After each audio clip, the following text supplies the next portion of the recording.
Hey everyone, and welcome to This Explainer. Today, we're diving into something absolutely wild. We are exploring the exact intersection where ancient biblical texts literally collide with modern brain science. We're going to unpack the neuroscience of biblical mind renewal. If you've ever felt like your own mind is just working against you, well, you're definitely going to want to pay close attention to this. So let me ask you a question right out of the gate. What if your anxiety or that heavy, exhausting feeling of being mentally stuck isn't actually a lack of faith at all? What if it's just a predictable habit of your biology? We often shame ourselves for negative thoughts, right? We treat them like there's some sort of spiritual weakness or a massive character flaw.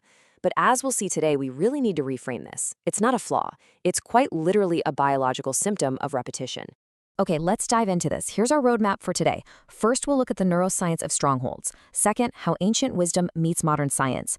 Third, exactly how your brain rewires itself. Fourth, the incredible power of spoken truth. And finally, we'll set you up with your own actionable 30-day rewire plan. Let's get going. All right, part one, the neuroscience of strongholds. You know that feeling when you wake up and your inner voice is already just shouting anxious thoughts at you before your feet even hit the floor? Well, that is exactly what a stronghold feels like. Culturally, we tend to imagine a biblical stronghold as this dramatic, mystical, spiritual attack. But in reality, it's just a repeated thought pattern. Thoughts like, I'm never going to be enough, or I'm always going to fail. They become so automatic that they feel undeniably true, even when they're completely false. It's simply a false belief that your brain has accepted purely because of repetition over time. And get this perfectly describes what modern science calls a deep neural pathway. This is a literal, physical connection in your brain that gets strengthened every single time you repeat a thought or rehearse a worry. The more you use it, the thicker and faster it gets. And eventually, it just fires automatically, without you even giving it permission.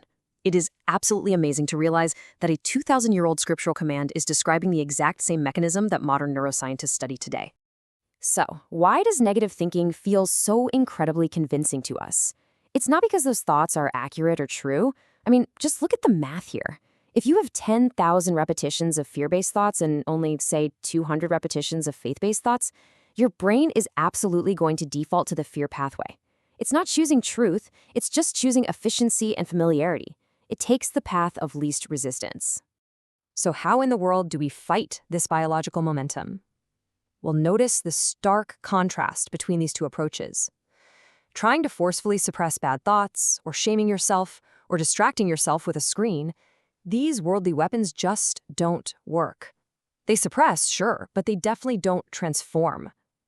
God's weapon of renewal works completely differently. It actually embraces the biology of your brain to gently retrain and rewire those pathways from the ground up. Which brings us nicely to part two, ancient wisdom meets science. Let's look at this verse from Romans 12:2. Do not conform to the pattern of this world, but be transformed by the renewing of your mind. Notice that specific word right there, renewing. It strongly implies an ongoing, active renovation process. Like salvation might happen in a single instant decision, right? But mental renewal, that's a gradual, structural rebuilding of your brain's pathways. It's construction work. What's wild is that the Apostle Paul was essentially describing this centuries before we even had the scientific vocabulary for it. He was talking about what we now call neuroplasticity. This is your brain's incredible, God-designed ability to literally rewire itself based on your repeated experiences and what you choose to focus on. Listen, you are not hardwired. Your brain is highly adaptable.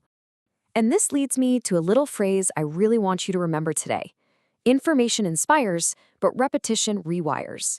Inspiration is highly emotional. It creates these temporary, fading spikes in your mood. And honestly, that's why just attending an emotional church service doesn't usually create lasting change in your life. Transformation, on the other hand, is structural.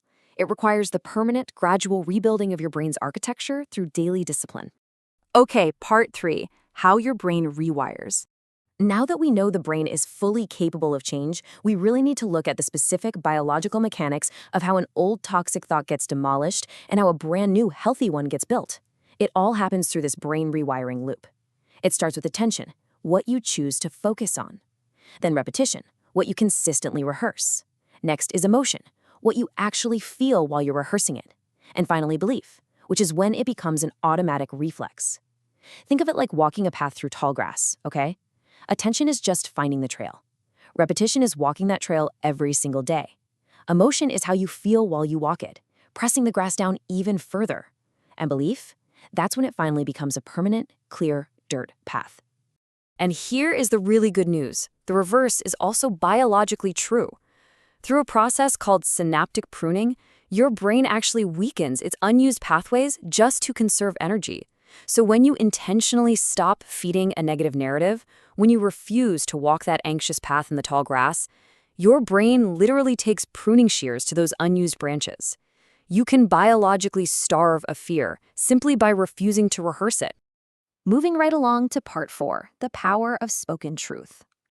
So we've talked a lot about thinking, but what is the actual catalyst that accelerates this whole biological renovation? It turns out, to truly rewire our minds, we've got to use our physical voice, not just our silent thoughts. Look at this ancient command from Joshua 1:8. This book of the law shall not depart from your mouth. Notice he didn't just tell Joshua to keep the word in his heart or to just think about it silently in his head. He specifically commanded him to keep it in his mouth. And there is a profound neurological reason for that exact instruction. When you speak truth out loud, you aren't just activating your thinking brain. You're also engaging your auditory system and your motor speech system. You're literally hitting your brain from 3 different angles all at once.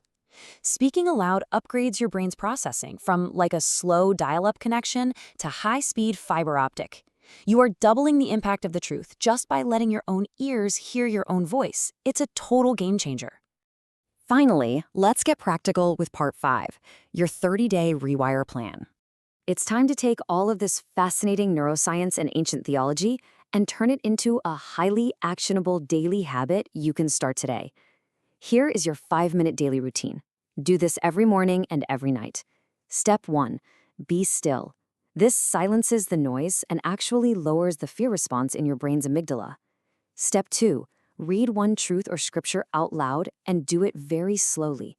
Slowing your speech naturally regulates your vagus nerve and signals safety to your entire nervous system. And step 3, visualize the truth to anchor its meaning. You are basically feeding your brain a brand new, totally safe structural blueprint.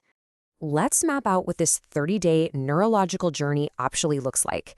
In week 1, listen, you're going to feel resistance. Those old pathways are going to fight back because they want to survive. Don't quit.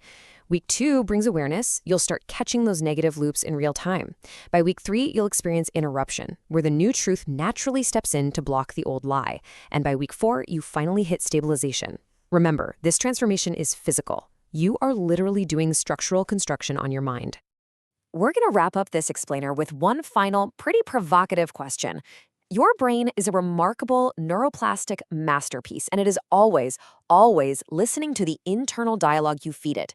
So the only question left is, what are you teaching it to automate today? I really hope this information empowers you to take absolute ownership of your neurobiology. Use your voice, trust the process, and start rewiring. Thanks so much for joining me on this explainer. I'll catch you next time.